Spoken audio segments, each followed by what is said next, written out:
Well, thank you all very much for the opportunity to check in. Good afternoon, and let me thank everybody that is here at this remarkable Tri-Tool facility and warehouse in Northern California for the privilege of their time and tour and an announcement we'll be making related to manufacturing support within the industry and focusing on California-based manufacturing. I'll do that just in a moment. I wanted to first, though, begin by updating all of you on the numbers of trend lines related to COVID-19.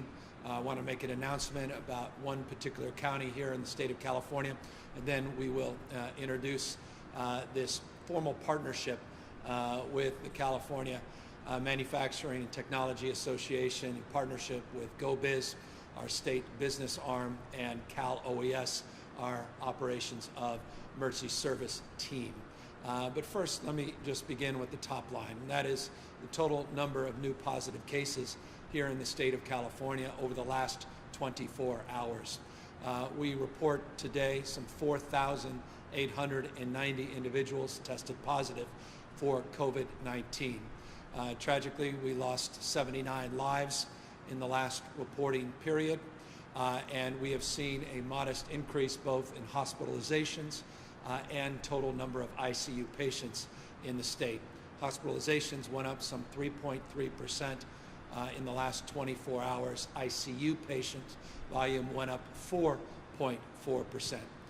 As I've been doing over the course of the last number of days, we have been marking trend lines that increasingly are headlines across the nation as it relates to positivity rates in the state of California. And I'll remind everybody that positivity rates become foundational as we increase the total number of tests. And remember, just a day or so ago, we announced over 101,000 tests that were completed in a 24-hour period in the state of California. As we increase tests in the state of California, naturally, we are going to see an increased number and total number of individuals that test positive.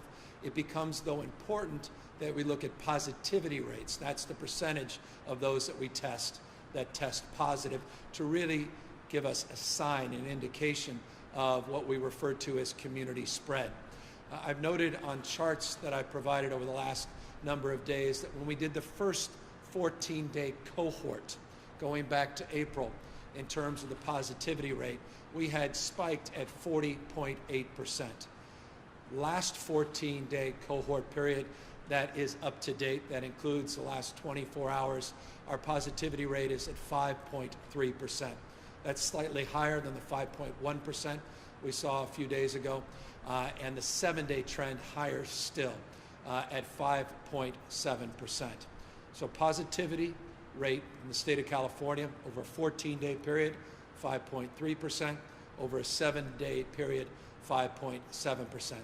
We were able to conduct not 101,000 tests as we did 48 hours ago, but in the last 24 hours, we conducted 77,000 tests. Let me just take a moment on the test to mark a following consideration. I noted yesterday that we've averaged 88,000 tests a day over the last 7-day period. That 100+ thousand testing marked certainly a milestone in the state. I want to say two things about testing. We still need to test more people, number one. Number two, I also want to mark appreciation. Today, we formal task force, the testing task force that we put together a number of months ago. And I want to thank the co-chairs of that task force, Dr. Charity Dean and Paul Markovich from Blue Shield.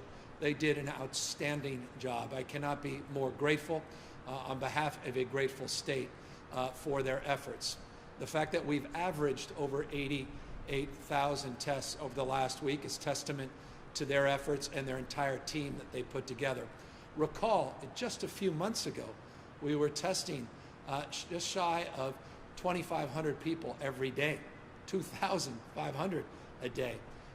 Their efforts, they were able to achieve milestones that we set out at 15,000 a day, 25,000 a day, a goal of 60,000 a day, a stretch goal of 80,000, and here we are with their efforts demonstrably advanced. And I want to just, again, congratulate them on a job well done and thank them for volunteering to take that role and that responsibility. We'll be reconstituting that task force now with a different frame of focus and a different energy in terms of now looking to more target our testing, what some would refer to perhaps lazily as smart testing, or just more targeted testing at communities that have been underserved, under-resourced. And so the next iteration of our testing, we still want to see the volume, but it's not just the volume we want to see.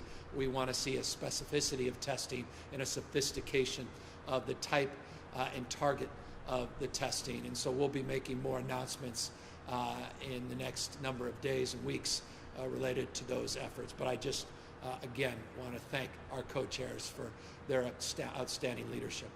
We've been monitoring, and I've made this point abundantly clear over the course of the last number of days, we've been monitoring all 58 counties in the state of California for community spread. We've been looking at the positivity rates. We've been looking at ICU volume. We've been looking at total number of hospitalizations, not just deaths, the most lagging of indicators as it relates to this pandemic. We've been doing so recognizing, and I can't again say this enough, that California is the size of 21 states combined. The size and scope and scale of California require a disciplined understanding that there are parts of this state that are very distinct and unique from other parts of this state. So when I begin these presentations, as I've done today, I talk in the aggregate. But again, none of us live in the aggregate. We live in counties, we live in cities within counties, communities, large and small, where conditions are very distinctive from one another. And so while we monitor all 58 counties in the state of California, we target our engagement and efforts based upon conditions that present themselves. We talk in terms of these attestations. These are the guidelines that we put forth at a state level that must be met in order for counties to come forward with their health officials, their health directors, and their county representatives to attest that they have plans, protection plans, and containment plans for this virus. Those are point in time. As some of their attestations change based upon conditions, we offer technical assistance at the state level. We've done that now for 15 counties that are formally on what we refer to as our watch list, where we're providing more formal, more targeted support. By the way, that's not just for counties that have attested. I'll give you an example. Imperial County has never moved forward with an attestation because they recognize they couldn't meet the criteria the state of California has put forward. But nonetheless, we are engaging them with technical assistance. They're one of 15 counties that we're actively working to address considerations, concerns, trends within their various counties. As it relates to Imperial County, we've made it abundantly clear over the course of many, many weeks, arguably over the course of many, many months, that Imperial County's conditions required a unique set of support and counsel. And as a consequence, we have made it clear over the course of many months now that we've been sending additional resources down into Imperial County. Imperial County is unique in this respect. We have now had over 500 individuals transferred out of the hospital system in Imperial County just over the last 5 weeks. We've averaged anywhere on a low of 15, but more, about 17 individuals every single day that we're transferring out of their system, decompressing their system in the county, and then providing supports in surrounding counties. What has become crystal clear over the course of many months is these interventions, while they've been forceful and they have been helpful and certainly allowed for decompression of that hospital system, provided additional supports, that we are now in a position where we are working with county officials and advising them to pull back and once again reinstitute their stay-at-home orders. We have been working with county health officers and with their city administrator. And I just want to thank the county health officer, city administrator, members of their elected body for their stewardship and their support and their collaborative spirit over the course of many, many weeks, including the conversations that we had today with our key health officials. They are going to be convening their county supervisors and county leadership over the course of the next few days and making a determination to lead that effort at a local level. We are advising and counseling them to move forward and reinstitute the stay-at-home order, but they will move at their discretion. If they are not able to come to some consensus, I am committed to intervening, as is my role and responsibility as governor in the state of California. But I am confident in their capacity to make that determination for themselves based upon, again, the criteria of conditions that continue to persist in the county. Let me underscore what those conditions include. Not only the need to decompress their hospital system because they simply can't absorb the number of patients with the limited resources in that county, but also a positivity rate. I noted a positivity rate over a 14-day period in the state of California at 5.3%. The positivity rate over a 14-day period in Imperial County is approaching 23%. We have sent what we call these FMAT teams down, 69 individuals that have gone down into the county to help support their efforts. I even brought 44 National Guardsmen and women in their medical unit down into the county over the last number of weeks. We brought out support a number of weeks back, what we refer to as FMS. These are the field medical stations. We provided 80 beds to help decompress their system for non-acute patients. This was done in support with FEMA and our federal partners. CDC has been down, HHS has been down. We're working with Customs and Border Control because of issues as it relates to the border in Mexicali and Calexico and issues that we have to address in and around that border. We obviously are at a point now where the impacts in surrounding counties, the impacts in the public health within the counties is such that we believe it is time to dial back as it relates to their efforts. Remember, they never moved forward as far as other parts of the state, but nonetheless the conditions are such that it's time to pull back further. We have 2 OptumServe sites. You may recall the OptumServe is our partnership for testing sites that are in the community. We've also provided 1.1, almost 1.2 million, 1.151 to be exact, a million masks into a community that includes 180,000 population. 1.1 million masks we have distributed down into the county. Over 500,000 N95 masks, just shy, of 500,000 N95 masks. We have provided gowns, gloves, face shields, and the like. We are committed to providing more resources in real time to help support their efforts as well. As I recognize, good enough never is, and we are finally in a position with these large contracts where now we've received just from one contract, BYD, 33 million N95 masks. We're in a much better place now to even be more supportive to our friends, our partners, and community in Imperial County. And so these are the efforts that we wanted to update you on today. We continue to press even more efforts. I want to just acknowledge Vice President Pence, who has reached out and to support those efforts in the county proper. I want to thank incredible leadership, Bob Fenton and FEMA, and their partnerships and their stewardship and focus on the needs of this county. And I want to just thank our team that includes the Department of Labor, includes EMSA, and partnerships there. It's Department of California Department of Public Health that has strike teams down there.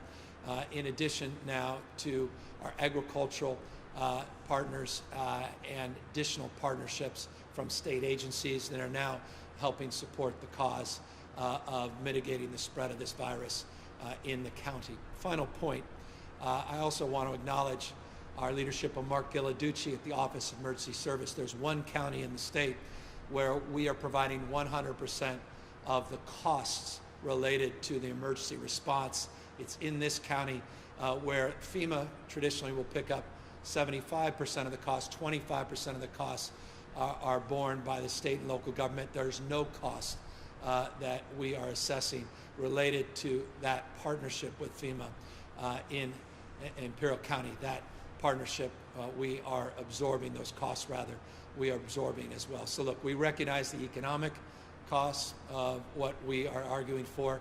We recognize the economic costs that COVID-19 has already impacted on the community, but we recognize now our responsibility to keep people healthy, keep people safe, and step up our efforts. So 15 counties overall that we're monitoring very, very closely. All 58, of course, that we have oversight and continue to monitor. Numbers, 4,890 positive tests, a little bit better than yesterday, a little bit better than that record number north of 7,000 a few days ago. But these trend lines over the last 7 days, over the last 14 days are disturbing, and that's why I cannot impress upon people more to wear these masks when they cannot practice physical distancing, to continue to be vigilant about the spread of this virus. We are entering into a weekend where so often it's the case, people let their guard down. Do not be one of those individuals. Continue to practice physical distancing, social distancing. If you are going to break with tradition, common sense, and you're going to invite your neighbors or friends or extended family members over against the advice and counsel of local health directives, wear a mask, practice physical distancing, express your appreciation, your friendship, and your willingness to reach out and connect with others in a way that keeps them safe and keeps you safe as well. That said, and I will repeat this message before I let you all go, unless you want to turn off this communication, which I appreciate. But first, I want to ask Dr. Angel to come up and talk a little bit more about the 15 counties that we're monitoring, but particularly this one county in Southern California that needs particular attention. And then I'll get to why we are here at this wonderful warehouse facility in the first place, update you on a new partnership to help support California manufacturing and help support job creation in the state of California as well. Dr. Angel?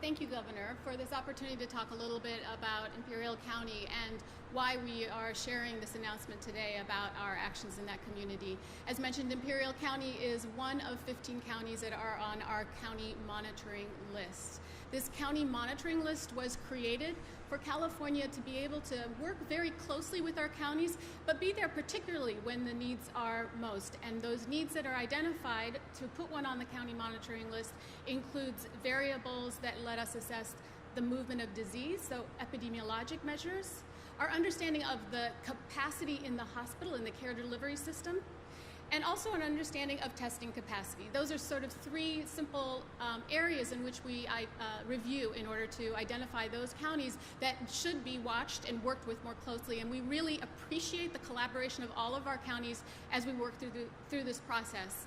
Imperial County, as mentioned, has been on our monitoring list, and we've been working very closely with them, and they've been excellent partners as we move forward. But there are a couple of indicators at this point that make us particularly concerned. This includes their case rate over the past 7 days, which is 680. That's vastly above the 100 over the last 14 days that's required to get onto the monitoring list. There's part of the threshold, well above, and it has been maintained at that level. Additionally, the test positivity at 23% is particularly concerning as well. That's well over the 10% threshold that is noted to get onto this monitoring list. The 23% tells us not only that there are many cases, but there are likely very many undetected cases. So that together, combined also with the conversations we have had with the counties and most particularly our understanding of the impact that it's having on the care delivery system has moved us to take this much more directed and focused attention effort with Imperial County at this time. So we're working very closely with county officials on this, and we will be working with them as we advise them to be stepping back, moving back from where they currently are in terms of their movement through the stages in California, and looking at ways in which we can work much more effectively through on-the-ground attention and support also from many of our different agencies to help support that county moving back and addressing the really concerning increased rates and continuing increased rates that we're seeing in Imperial County at this time.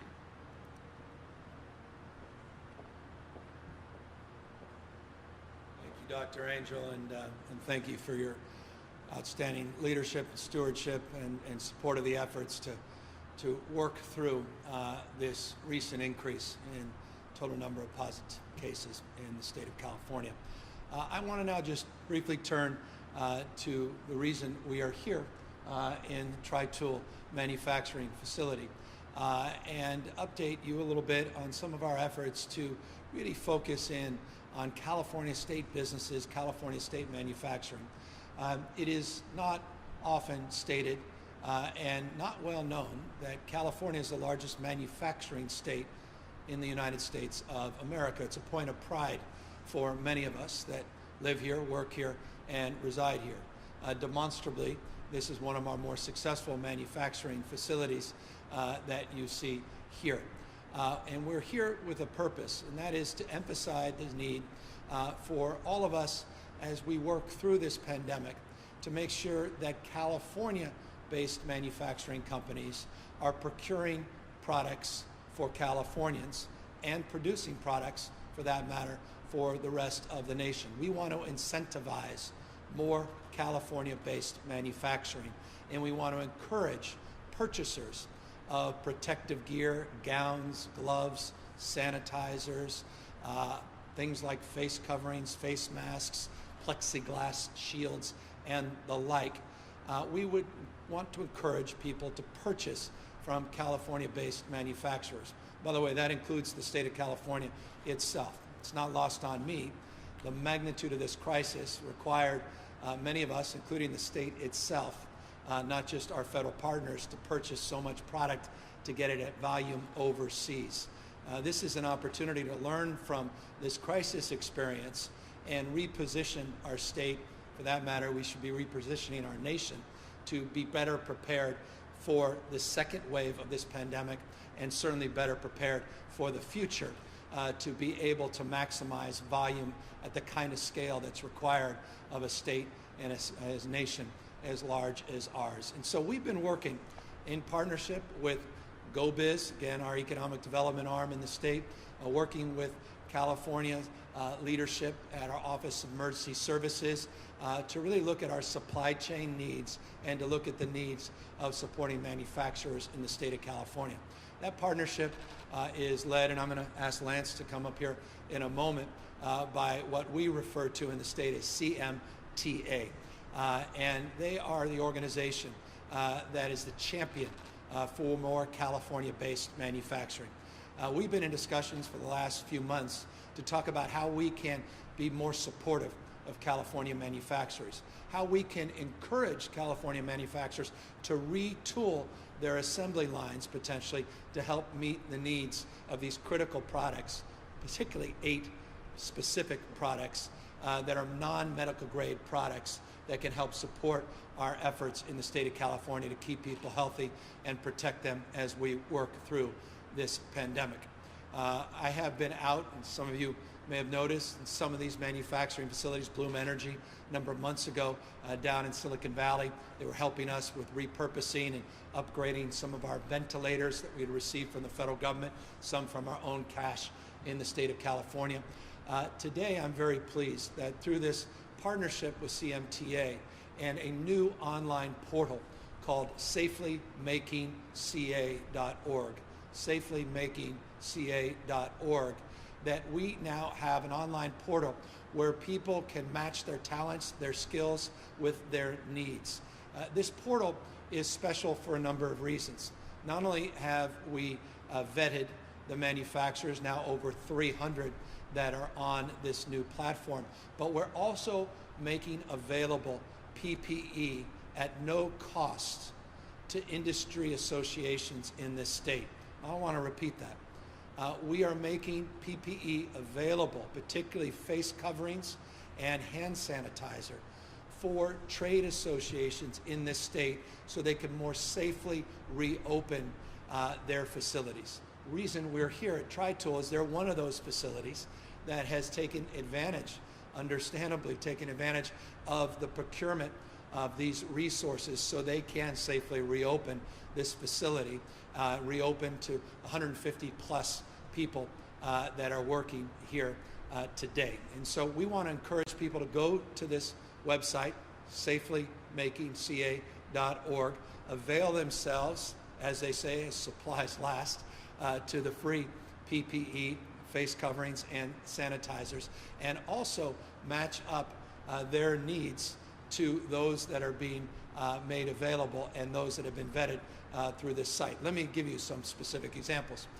One of the most well-known sunglass manufacturers in the world, Oakley, down in Irvine, California, they have retooled a portion of their facility and made available face coverings, face shields to be specific, as part of the product that they are now producing and making available to others. We have Align Manufacturing. That's another company, well known, Invisalign, that does a lot of 3D related printing related to dental needs. They are now retooling for ventilator needs, some of their manufacturing here in the state of California. Interstate Manufacturing, a nearby Sacramento-based company, doing those plexiglass shields that are being made available that you see a lot of grocery stores and other outlets. Just three proof points, three examples of companies that are meeting this moment, that have really stepped up, retooled to be supportive, not just retooled to make a profit, but to really make a difference. And so we want them to make a difference and make a make product and or rather profit. And so we're hopeful that folks will take a look at this portal, take a look at this website, avail themselves to the work that Lance and his team have done. And with that, let me just ask Lance to talk more about that work more specifically and the kind of vetting that he's done and the kind of products and protocols that he's advanced to help support California-based manufacturers. Lance?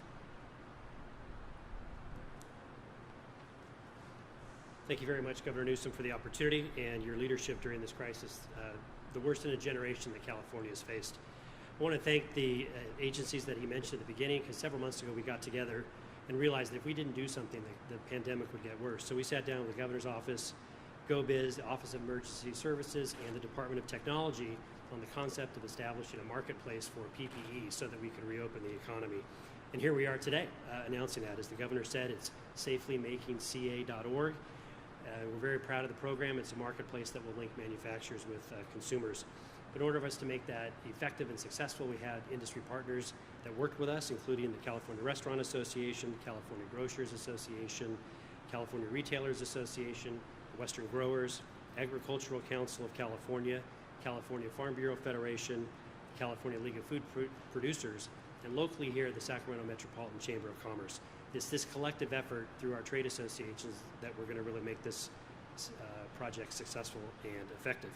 But behind the scenes, we've had partners like Autodesk and Intel that are dedicating their resources to make this work very well in the background. So when you're visiting that website, it's going to be through the good works that Autodesk and Intel have done.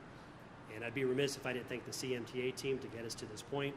We are primarily an advocacy organization, but we've pivoted our own operations to make sure that we are able to launch something like this, which is a Californians for Californians initiative. So I'm very pleased with them.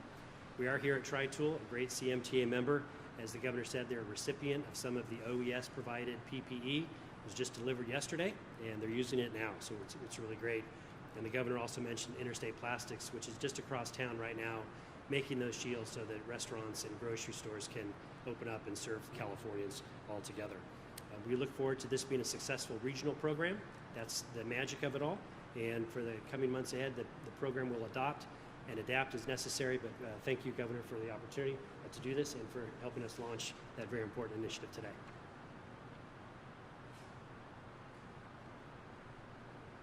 I want to thank Lance in particular. He is no greater advocate for California-based manufacturing and make a case California's future being a manufacturing future. And I could not agree more. And I just want to thank him for his patience, not just his stewardship and leadership with this partnership as we put it together and as we've formed it. I also want to thank Chris and Joe and Pat and the team that allowed us here today for providing us this opportunity and being a proof point of being beneficiaries of some of the PPE that we are providing at no cost to manufacturers in the state. I should note, and I appreciate Lance referencing this, from the Grocers Association to the Ag Council, to the Restaurant Association, we have already distributed 35 million units of PPE within those associations. 35 million units at no cost within those associations already, again, to help us safely reopen the economy in this state. We want to continue to do more as we get more PPE in, as we continue to develop the kind of scale and partnership and capacity with these large contracts that we have procured. We'll do more, but again, we want to get these smaller contracts going and help support California-based manufacturing. And there's no reason why, after this pandemic's behind us, that we can't, as a nation, create the framework so that we have American manufacturers, California-based manufacturers, that can produce hundreds and hundreds of millions of units of PPE. There's no reason that we can't do that as a nation and as a state. And we're committed in the long haul to do that, but we want some proof points in that interim, and that's what this partnership really is all about. Let me just circle back and close as I began. We talked about Imperial County and the need to begin to toggle back. We, as well, a few days ago, talked about our appreciation to Disney and their willingness not to move forward with a July opening or reopening of their theme park. It was noted in Disney's announcement that the state of California has paused their further efforts to open up more sectors of our economy, meaning the state had, over a week ago, paused in putting forward new guidelines. Again, guidelines don't mean go. Guidelines are how to safely reopen. We allow that determination at the local level of when to move forward, but the guidelines are predicates to even doing that. We have delayed those guidelines. Disney, to their credit, recognized that and made that public. That is the case. We are at pause, have been for over a week now, and there is nothing to suggest, based upon the criteria and conditions and those trend lines that are developing the headlines across this nation, but substantive here in the state as well, that we'll be moving anytime soon by pushing further with those protocols and those announcements. That said, it was just announced in San Francisco that they are also pausing their next phase of opening and reopening that they were looking forward to this Monday.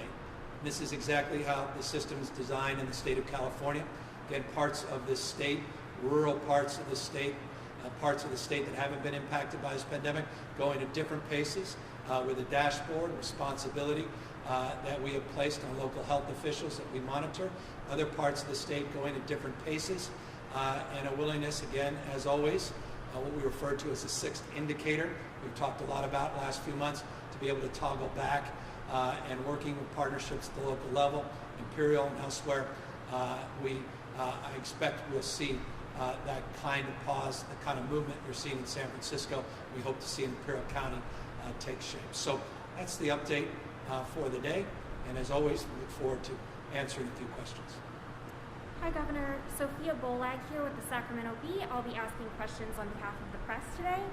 You mentioned toggling back. Are you planning to toggle back any statewide guidance or orders at this point? And specifically, are you planning to allow bars to continue to stay open given the higher risk of transmission at those businesses? I think exactly what San Francisco did is exactly what the system was designed to do, and that is to empower local health officers based upon the conditions in their community. Remember, I can't say this enough, California is not one size fits all.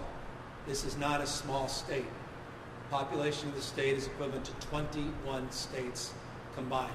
So when you look at the prism of California, the only responsible way to look at it is through a bottom-up lens, not just a top-down lens. Each county being monitored, each county that has unique criteria and conditions, and within those counties, unique conditions as well.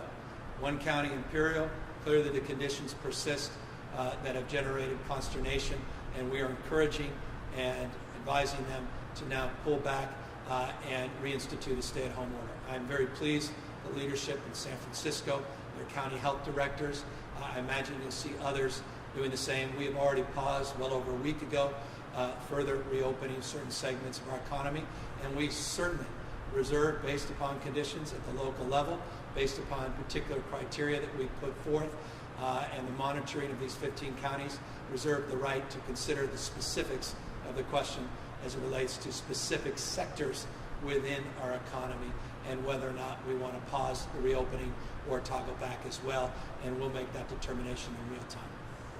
So just to clarify, at this point you're not planning any sort of statewide toggling back, or is that something that's still being considered? We well over a week ago, we were putting out new guidelines. We paused those guidelines.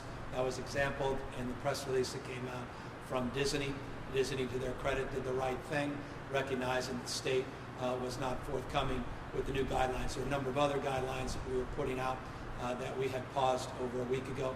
City and County of San Francisco, cities and counties, large and small, that have unique and distinctive concerns. We encourage them to act as the health director in the city. San Francisco just did, and others. To the extent they don't, we will advise, as we have in Imperial County, that they do, and we'll reserve the right and our authority as a state to pull back. The next question is from Dustin Gardner of the San Francisco Chronicle. He'd like to know if you think that Arizona's lack of restrictions and soaring case numbers have contributed to the crisis in nearby Imperial County. I think it's too early to tell. We had that conversation with our health officials, not only around neighboring states, but neighboring nation. And that is quite literally, when I say literally, I mean quite literally being reviewed, has been for well over a week, where there's a deep dive in partnership with the CDC, where that is being determined with the kind of specificity that's required of their analysis, not just political punditry. So as soon as I get that study back from CDC to truly understand the specific indicators that have led and continue to persist in reflection of the numbers and the data coming out of that county, I'll be providing that to you. I was hoping to get that yesterday. We're hoping to get it as early as today. The next question is from Joe Replogle of KPCC. The federal government is considering moving toward a strategy of pool testing, or testing groups of people together to expand the scope of testing with fewer resources. Is that something that California health officials are considering? Yeah, I made an announcement many weeks ago about this during our noon press conference. And this is something you've seen. I referenced it a few weeks back. You see this at blood banks. They do this. Basically, they pull blood, they put it into a larger sample, then you test the larger pooled sample. Cost of that is substantially lower than having an individual test. If that sample, pooled sample, comes back negative, you alert everybody that their tests have come back negative. If that sample comes back positive, obviously you have to alert everybody that they may have been that individual that committed that blood to that pool, and everybody that is retested. So it's a way of leveraging your resources. It's a tried and true method that exists and persists for many years in our blood banks, and it's a protocol and process that Dr. Angel and her team are familiar with and are working at local level to advance. The next question is from Angela Hart of Kaiser Health News. She notes that counties say a lack of public health messaging is making their jobs even more difficult as you've given them more responsibility. You put out a quick video on COVID-19, but where is the state's broader public messaging campaign to help people cut through the confusing maze of shifting guidance and rules from mandated masks to universal testing? Well, we're very proud of the culturally competent messaging we put out, announced on multiple occasions, and I believe Ms. Hart well aware of that. Perhaps reported some of the culturally competent messaging we put out, contact tracing. I encourage people to look at the number of PSAs that we put out. We had a portal going back months where we had a number of people encouraging face coverings. With the mandated face coverings we put out earlier this week, something I'm not aware that any other state's been able to do, and that's have every former governor that served in that state, that's living, that were together, Republicans, Democrats, Pete Wilson, Gray Davis, Governor Schwarzenegger, Governor Brown, put out a PSA on our mandatory face covering guidelines. We'll continue to put out more and more PSA, more and more efforts to reach out to diverse communities. We have a whole cohort of volunteers at the local level that are not just doing top-down broadcasts. Let us not forget, tune in to broadcast news, programs like this. They get their media very, very differently, and so we've tried to get into those devices in a more granular way. To the extent that we now want to do more, it is absolutely right to ask the question Ms. Hart has asked, that is, what more can we do to reinforce the message of staying at home if you're a senior or you have a pre-existing condition, to answer the call as it relates to contact tracers that may make a call to you to keep you healthy, keep you safe, and the community and the contacts you've had. And obviously to encourage physical distancing, social distancing, and to abide by our mask mandate. And you will see very, very shortly the fruits of new efforts in that space. We have a whole new campaign we'll be launching, and I believe Angela will be very, very enthusiastic to share that with you. Carlos Granda of ABC would like to know what we're finding out about the data from the protests over the last few weeks. Do we know at this point how many people who attended those protests have tested positive? Yeah, Dr. Angel, why don't you talk more specifically about that, more appropriate? This is a very important question because it's part of a larger question also of where our cases are coming from and where people are getting exposed and testing positive from, particularly during these times of increased population movement through the protests. At this time, we don't have exact numbers, but we do know from speaking with our counties that we do think it is a contributor. Of course, it is difficult to tease out exactly because at the same time the people we're going out to these protests and for other reasons in our communities because our economy is also opening up and people are going out for other reasons. So while we will not be able to distinguish exactly where somebody may have been exposed who tested positive, what is incredibly important is that we all pay attention and realize that anytime we are in public, particularly in large crowds, that we must maintain physical distance. That is the thing that will protect us along with face covering. But more than anything, staying out of those larger crowds is what helps to keep us safe. One trend line that you see in other states, and it holds here in the state of California, is younger and younger people now testing disproportionately higher numbers, particularly that cohort 18 to 34. We look on a daily basis at that data, and it is bearing out not dissimilar to other states, that age cohort that believes in many cases they're invincible and they're somehow immune from the impacts of COVID-19. We are seeing higher and higher rates of that age cohort now testing positive for COVID-19. The next question is from Kathleen Ronayne of the Associated Press.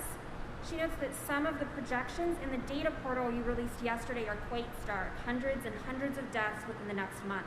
Do you think Californians understand the urgency of the situation we are in, and how worried should they be? Well, I don't know what more we can do to impress upon people. We don't lightly put forward a mandate to wear face coverings unless we think it will not only protect you, but protect others and mitigate the spread of a deadly disease. I don't know what more evidence we need. 79 human beings lost their lives, 79 families torn apart because they lost a loved one. just in the last 24 hours. What more evidence do you need?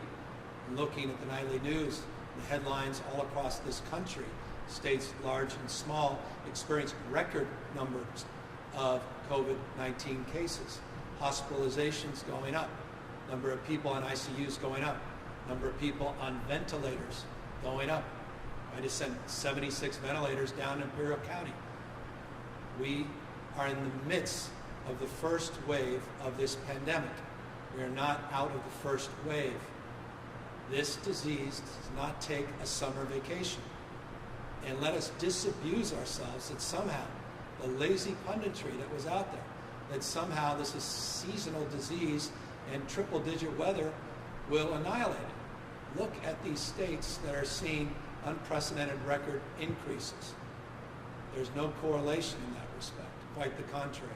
So I cannot impress the people more as you move in to understandably a festive mode, reflecting on the birth of a democracy and freedom, and we celebrate our independence as a nation, to do so responsibly. And what so often is the case is we get so fatigued that we say, well, to the cohort that we've been with, our immediate family, we love you, but boy, we miss Uncle John. And why don't we bring Uncle John and the kids over this weekend for a festive barbecue? Well, you may be putting Uncle John's life at risk if you do that the way you used to do that. And I cannot impress upon folks more the virulence of this disease, the nature of the transmission of this disease, and how we are experiencing unprecedented growth in the total number of cases. And you will see, mark my words, I don't say this lightly, I don't say this to be maudlin, I don't say this to portend any negativity. I want to maintain a spirit of optimism, and I maintain that in terms of our capacity to get through this. We can, we will. But you will see with the death rates, they're lagging. You will see with these positivity rates going up in the last week or two, that in the next week or two, you will start to see numbers increase, not just in the hospitals, which we have seen in this state. Remember, just the last 24-hour reporting period went up another 3.3%. But you'll start seeing that tragically in the number of lives lost. And it's not just 80 and 90-year-olds that are losing their lives. And it's not just 65-year-olds and over that are getting positive test results back. And so please, even if you don't feel sick, you may be transmitting this disease. You may be pre-symptomatic, you may be asymptomatic, but you still may be a vector for transmitting this disease to vulnerable people. Someone that may appear healthy in line with you at a grocery store wearing a face mask, you may be pre-symptomatic, and that person may have leukemia, and you may put that young girl's life at risk and never even know you did it. Please, please, practice common sense, common decency. Protect yourself, but also protect others in that environment where you're mixing with strangers, or you're in crowds where you can't practice physical distancing, where you're close and proximate with other people. Please wear a face covering. Please take this pandemic seriously. What more evidence do we need? Turn on your nightly news and let us, again, recommit ourselves to your health and the health of our community, the state, the nation, and the world collectively we're trying to build.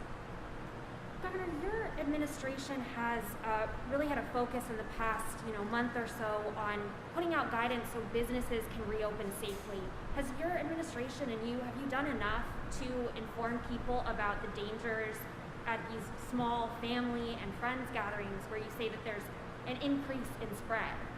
Well, I'm saying an increase of responsibility. I don't know that I could repeat what I just repeated enough, and I've repeated that on every opportunity, every occasion that I've been in public. So I'll do more. Try to do these on a daily basis, to the extent I can have multiple messaging, get other messengers, former governors, getting celebrities, getting people that truly can reach out to diverse communities in the state of California, trusted messengers to deliver this message. We've been doing that for months and months and months. I have made this point on ad nauseum occasions. You, among others, have written about it. I'll say it again. Guidelines don't mean go. They're putting out guidelines. is how to safely reopen, not when to safely reopen. And I say that also in the context of the way we have organized our reopening strategy in the state. It's not been top down, it's been bottom up. So it has another layer of consideration, and that is local health officers that understand the unique conditions in their community, that also have to attest to conditions and criteria, that also have a responsibility to put out information and guidance at the local level and monitor their success as it relates to safely reopening. You've seen counties that have done that very effectively. Some counties, like Imperial, that have not been able to even move into that attestation process because they can't meet that criteria. And you're seeing a lot of leadership local level that's also amplifying this message. It's not just one person selling down a vision. It's all of us that have the responsibility to communicate this message. And one thing that communicates the message is not just the substance of wearing a mask, but the symbolism of wearing a mask. Because when you're wearing a mask, you're also sending a message that we're not out of the woods, that we're still in crisis. This pandemic is still real. And that's why it's so important. And we've been reinforcing that on a daily basis, and I'll continue to do as much or more than we have in the past, the next days and weeks and months. And as I said, we paused a lot of the next phases. We're grateful for local elected officials and local health officials for making determinations on their own not to move forward to the next phase. And as we have in Imperial County in the announcement today, we reserve the right to toggle back if we don't see movement at the local level. So I wanted to also ask you about the state budget that lawmakers are slated to pass and send to you today. Your administration had initially asked for close to $3 billion in funding to spend on coronavirus response. The legislature has agreed to a smaller number, about $716 million. Do you think that's going to be enough going forward, especially after the legislature goes on recess to, respond to COVID-19 in the state? Well, I think we will sign. I hope they pass what I believe is a responsible budget under the historically difficult circumstances that have been presented to the state. $54.3 billion budget shortfall. Just 4 months ago, we announced a $6+ billion projected budget surplus, which we believe likely would have been substantially greater than that based upon information that came in terms of revenue growth in the weeks and month after I made my January budget announcement. Under those circumstances, ability and needs to address the needs of so many in this state and desires for people not to see cuts but actually see greater investments, our ability to draw down our reserves in a responsible way, including our safety net reserves, not just our general fund Prop 2 reserves. I believe we're in a position where those numbers will be adequate to the task. But we have authority and we have a great spirit of partnership with legislative leaders to do what we must to keep people safe if conditions require that. I also cannot just say enough about our partners at FEMA who have been extraordinary and my confidence in the incredible partnership and leadership of Speaker Nancy Pelosi and my expectation that the federal government, and I really believe this, we've been calling for this probably as aggressively as any state in the country, but my confidence in her leadership and the leadership in the Senate that will do the right thing in the next few months and provide even more supports for states like California to address COVID-19 related expenses. And I think that will also be additive and help with that task. Any other questions? Yes, Melanie Curry of Streets Blog California has a question about farm workers who are essential workers and at high risk of exposure to COVID-19. She's wondering if you can discuss what's being done to protect their health, inform them of their risks, and make sure that they are cared for and isolated and that the food supply chain is protected. I was very proud to sign an executive order protecting critical essential workers, provide them sick leave protection as a state. We highlighted that. We highlighted the essential nature of that workforce, in particular our farm workers. We've been working with seasonal farm workers, Monterey Coast, Salinas Valley, We have a lot of seasonal workers who will be coming into the Central Valley, working with local elected officials and community-based organizations to help with that specific kind of outreach, protect those workers. As Lance just said, because of the CMTA partnership, I couldn't be, again, more pleased and proud of their work. We referenced a moment ago 35 million masks that we've distributed into the restaurant associations, the grocer associations, but also, as I referenced, the ag councils to help our agricultural workforce as well. So we've been targeting PPE in that space, not only through the CMTA partnership, but also directly. We've been targeting workplace protections to the farm workers and seasonal workforce that's come in.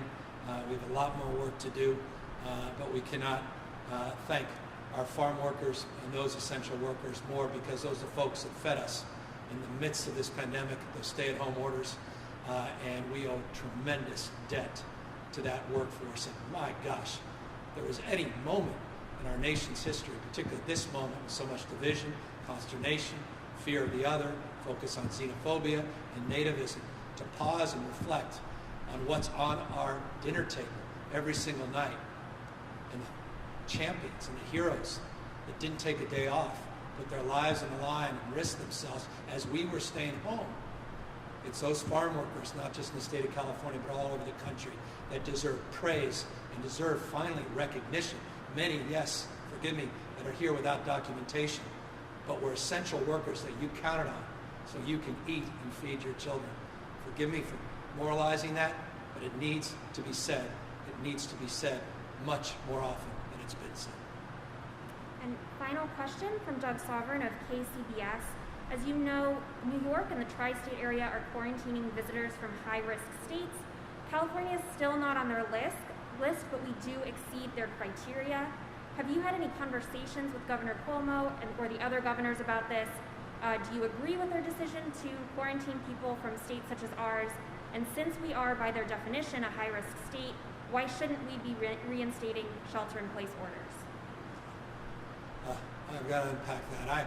I'm not here. I have not had any conversations with the governor you referenced on this, and I'm unaware of what really went into their decision-making, because I haven't been privy to those conversations. As it relates to what we're doing here in the state of California, we are monitoring the situation in real time.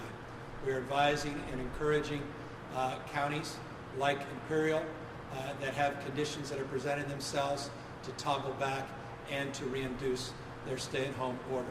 We are acknowledging as a state well over a week ago that we're not moving forward, that we'd already paused the reopening of certain sectors of our economy with guidelines that were coming out, and that was demonstrably example in reference to Disney's announcement a few days ago.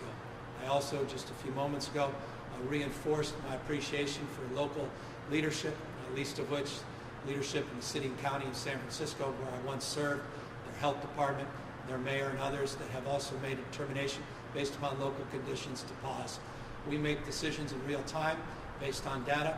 I'll reinforce that we currently are monitoring 15 counties. Dr. Angel came up a moment ago and discussed some of the technical assistance we're providing those counties. We reserve the right in real time to make adjustments. I've made that case over and over and over and over again over the course of many, many weeks, over the course of many, many months. We're very grateful to the substantial increase in testing in the state of California. It's getting us a better sense of community spread. We are concerned about these 7 and 14-day trend lines, 5.3% over 14 days of a positivity rate. I am not here to judge the actions of other governors. All I can say is humbly, I submit as a governor, I recognize the responsibility and the weight of decision-making, and I respect their determinations based upon their particular insight and their expertise. With that, let me thank you all for your questions. Let me again encourage each and every one of you. If I haven't been clear, let me reinforce with clarity and conviction: wear a face covering, wear a face mask. Not only protect yourself, but to protect others, and to send a message to people that think somehow we're out of this crisis that we are not out of this crisis. We are still experiencing the first wave of this pandemic. Each county in the state of California is entrusted with deep responsibility and now more and more accountability. We provided local decision making, but now we need to be accountable to that decision making, and we look forward to continue to monitor these 15 counties and work with county health officials to make sure that we're doing everything in our power, not just locally, regionally, but at a state level, keep people healthy and keep people safe. We look forward to the determination in Imperial County, and we look forward to the partnerships we're forming throughout the state of California, including the CMTA and the partnership we came here to announce today. We thank Lance for his leadership, and we thank Scott, Chris, Pat, and others that invited us here, TriTool, and now I'm looking forward to having a tour of this remarkable California manufacturer. Have a good weekend, everybody. Stay safe. Wear a mask.